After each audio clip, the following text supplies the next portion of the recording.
اس زمین پر اللہ کی حکمرانی وہ بڑا مانا جائے، یعنی ہمارا بلیو تو ہے کہ وہ بڑا ہے، اور ہم بار بار نماز کے اندر اس کا اعلان بھی کرتے ہیں۔ یہ بڑی دلچسپ بات ہے، آپ نے شاید کبھی نوٹ کیا ہو کہ تسبیحات تو بہت ساری ہیں، سبحان اللہ والحمدللہ، اللہ اکبر، سبحان اللہ وبحمدہ، سبحان اللہ العظیم، اور بے شمار تسبیحات ہیں، لا الہ الا انت سبحانک انی کنت من الظالمین، بہت سی دعائیں ہیں قرآن کی، حدیث کی، بہت سے اذکار ہیں۔ لیکن بندہ مومن کی فارمل تسبیح کون سی ہے؟ نماز۔ اور نماز کی سب سے فریکوینٹ تسبیح کون سی ہے؟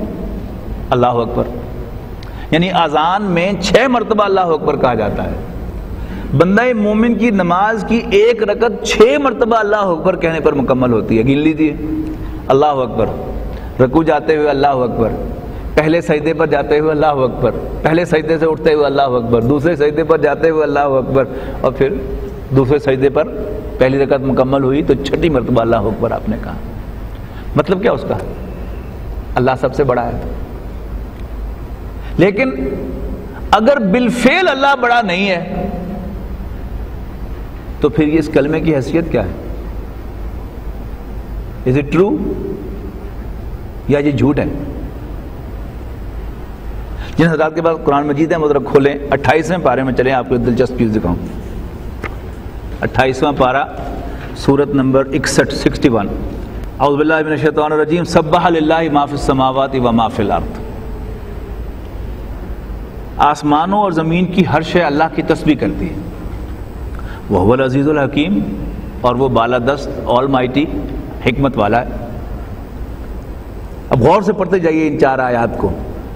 وہ آ رہی تھی نا بات کہ جی ٹیسٹ ہونا چاہیے، اب ایک ٹیسٹ ہے آپ کا۔ یا ایھا الذین آمنوا لم تقولون ما لا تفعلون، ایمان والو کیوں کہتے ہو جو کرتے نہیں ہو؟ کبر مقتا عند اللہ ان تقولوا ما لا تفعلون، اللہ کے غصے کو بھڑکا دینے والی بات ہے کہ تم وہ کہو جو کرتے نہیں ہو۔ 4تھی آیت پڑھیے، ان اللہ یحب الذین یقاتلون فی سبیلہ صفا کانہم بنیان مرصوص، اللہ کو تو وہ بندے پسند ہیں کہ جو سیسا پرائی ہوئی دیوار کی طرح صف باندھ کر اللہ کے راستے میں لڑتے ہیں۔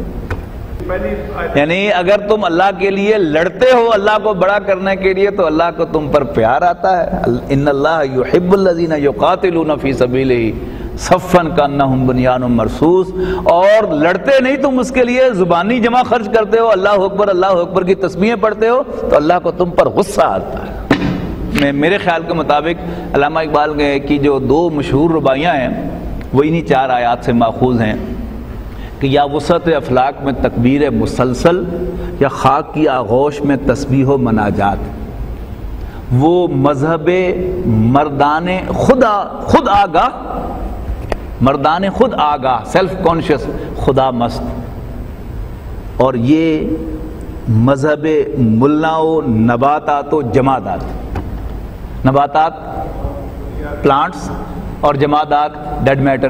تو یہ تسبیح تو یہ سارے بھی کر رہے ہیں، تو اگر بندہ مومن بھی صرف زبانی تسبیح ہی کرتا ہے تو ہی از جسٹ لائک دیم، جبکہ ایک سیلف کانشیس اور گاڈ لونگ جو ہے وہ میدان میں آ کر اللہ اکبر کا نعرہ لگاتا ہے، پکارتا ہے۔ اس کو آپ یوں کنٹراسٹ میں سمجھیں کہ مسجد میں ایک شخص جو ہے وہ سارا دن ساری رات نفل ہی پڑھتا رہتا ہے، یا بڑا ہائی پاور لاؤڈ سپیکر لگا کر اس پر اذان دیتا ہے۔ Does it have any effect? No. 4 آدمی سڑک پر نکل کر اللہ اکبر کا نعرہ لگائیں تو وائٹ ہاؤس بھی کانپتا ہے کہ نہیں کانپتا؟ That is a difference. اس لیے کہ وہ چیلنج کر رہا ہے نا، جو سڑک پہ آ کے اللہ اکبر کا نعرہ لگا رہا ہے وہ چیلنج کر رہا ہے تو وائٹ ہاؤس اس سے کانپتا ہے۔ یہاں جو مرضی آپ جتنے مرضی آپ تکبیریں پڑھتے رہیں، اس سے کچھ نہیں ہوتا۔ اور دوسری جو ان کی ربائی ہے وہ ذرا آسان ہے، یہ ذرا تھوڑی سی مشکل ہے۔ پرواز ہے دونوں کی اسی ایک فضا میں، کرگس کا جہاں اور ہے شاہی کا جہاں اور۔ الفاظ و معانی میں تفاوت نہیں، لیکن ملا کی اذاں اور مجاہد کی اذاں اور۔